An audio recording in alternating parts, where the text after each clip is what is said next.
La Vierge Marie a-t-elle reçu l'Esprit Saint le jour de la Pentecôte? On sait que la Vierge Marie était présente avec les apôtres.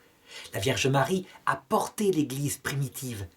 Elle est l'Église primitive à la croix, puisque elle seule croit. En sa personne est identifiée toute l'Église catholique. Et puis, très vite, lorsque Jésus ressuscite, les gens reviennent, mais ils n'ont pas encore reçu l'Esprit Saint. Et donc elle les entoure, elle les porte, elle leur explique ce qu'elle a compris. Le jour de la Pentecôte, elle est donc là. La question qu'on pourrait se poser, a-t-elle reçu l'Esprit Saint, ce jour-là particulièrement? Eh bien, je répondrais qu'il ne faut pas nécessairement répondre oui. Que Marie, l'Esprit Saint, elle n'en a jamais été séparée. Jamais. Parce qu'elle a une grâce spéciale. À cause de la passion du Christ, qui avait eu lieu donc 40 jours avant, elle, Marie, par préparation, avait reçu l'Esprit Saint dans son cœur, dès sa conception.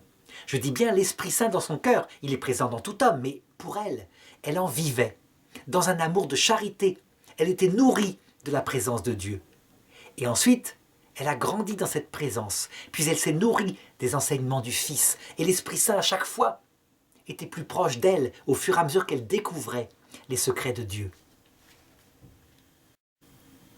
On peut donc dire que le moment le plus grand où elle a reçu l'Esprit Saint, c'est à la croix, lorsque le cœur du Christ a été percé.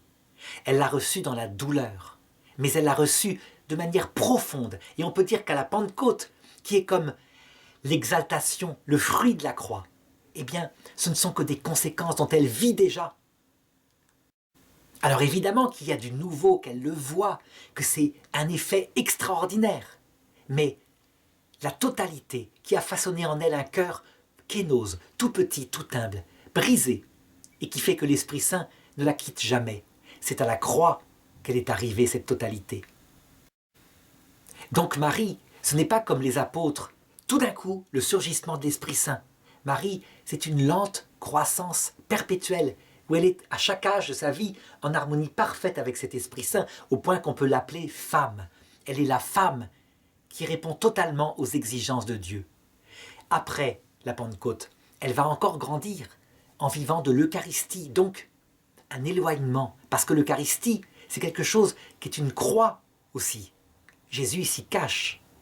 Et enfin, lors de son ascension, et de sa rencontre avec le Christ glorieux, à l'heure de sa mort et de sa résurrection, donc peut-être 12 ans plus tard. Actuellement, Marie est dans la vision béatifique, elle est totalement à l'Esprit Saint. Et cette fois, il n'y a plus de croissance. Mais jamais on n'a vu dans l'histoire de l'humanité une femme qui ne réponde si pleinement à ce qu'était son cœur au départ, cette vasque, ce vase fait pour recevoir l'Esprit Saint. Tout le temps, toute sa vie, il a été présent et l'a rempli complètement au point de lui faire prendre des dimensions d'une mer, comme l'océan.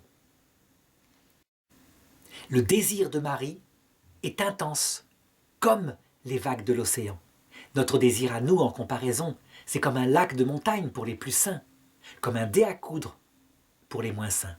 Mais ce qui est sûr, c'est que l'Esprit Saint le remplira complètement lors de la vision béatifique, pour l'éternité.